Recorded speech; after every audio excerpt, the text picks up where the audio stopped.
Petrol अघनि में तारीख़ी वाध ते सिंध जे ॿिए नंबर वॾे शहर हैदराबाद जा रहवासी बि सख़्त परेशान आहिनि। रिपोर्ट कर रहा है इरफान अली बुगियो।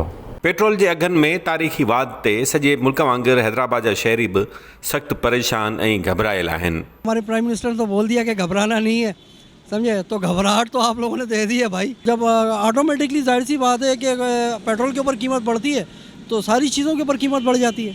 ही हमरा वकालत करे बच्चन जो पेट पालींदो आहे। महंगाई जी ताज़ी सूरत ते पुछियोसीं त हाणे छा करणु घुरिजे त जवाब ॾिनई, मैं समझता हूँ कि बहुत ज़्यादा घबराना चाहिए। पुछियोसीं त छो, चयाई देखिए तमाम तर मामलात ज़िंदगी बेइंतहा मुतासिर हो रहे हैं। गरीब तबका इंतहाई गरीब होता जा रहा है और जो जिनके पास सरमाया है वो तो सरमाए से सरमाए को डबल कर रहे हैं। वकील साहब खां पुछा कईसीं पेट्रोल महांगो थियण खां अॻु मोटरसाइकिल केतिरी हलंदी हुई ऐं हाणे केतिरी थी हले त चयाई, कम से कम रोज़ का पेट्रोल का खर्च था वो कम से कम 100 रुपये रोज़ का था, अब कम से कम 250 रुपये रोज़ का हो गया है। पेट्रोल महांगो थियण ते रक्षा हलाईंदड़ पोरियत अलॻि परेशान आहिनि। चवनि था अॻु कॾहिं कॾहिं पर हाणे रोज़ घबरायूं था। घबराइण त खपे पियो न रोज़। इमरान ख़ान जंहिं ॾींहुं चढ़ियो आहे ॿेड़ी ॿोड़े छॾी आहे मुल्क जी। नंढड़ा नंढड़ा ॿारनि केॾां वेंदासीं असां। पेट्रोल महांगो थियो आहे, सवारी किरायो ॾिए न पियो, बचे कुझु न पियो मिले, इलाही आसरे हलूं पिया। हिन चाचे जी ॻाल्हि में बि वॾो वज़न आहे। चवे थो हुकूमत इहो छो थी सोचे त रुॻो पेट्रोल महांगो कयो अथऊं।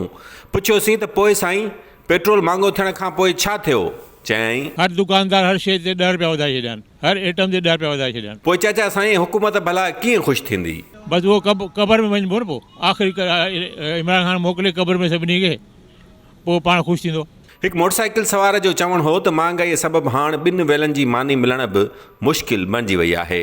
हमारी तो यही दुआ है कि अल्लाह इसको नेक हिदायत दे। हम गरीबों के लिए हमें इतना परेशान कर दिया है कि हमें घर पे 2 वक्त की रोटी मिल जाए ये अब नसीब है। अब हम इसमें क्या पेट्रोल डलवाएं कि बस घर से निकलते हैं तो पेट्रोल रास्ते में पूरा हो जाता है। अॻिते चयाई, कब्र में ही अब सुकून मिलेगा, इसके अलावा तो कुछ हो ही नहीं सकता, क्योंकि उसने महंगाई इतनी कर दी है कि हम खुद परेशान हैं, कहाँ जाएं क्या करें।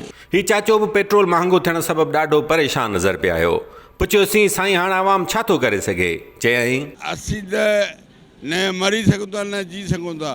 पेट्रोल महांगो, अटो महांगो, गिहु महांगो, हर शइ, मिर्च मसाला, केॾा वञूं पाण खे या फांसी चाढ़ी दरिया में उछलियूं। अलाह तो ऐं कुझु रखे। इमरान ख़ान तूं जहिड़ा 2 टे ॿिया बि अचनि बाबा। पुछियोसीं भला हाणे घबराइणु घुरिजे या अञा न, जवाबु ॾिनई, अवाम खे हाणे घबराइणु खपे। असांजा अटा ॿिया दवाऊं बचा ॿार अहिड़ो ज़ुल्म कई है। सॼे मुल्क वांगुरु हैदराबाद वासी तारीख़ी महांगाई ते ॾाढा घबरायल नज़र अचनि था। पर संदन घबराहट ते सरकार गणती करण बदिरां आए ॾींहुं महांगाई करण ते घबराए सफ़ा नथी। कैमरामैन यासिर कुराई सां गॾु इरफान अली बुगियो, आवाज़ न्यूज़, हैदराबाद।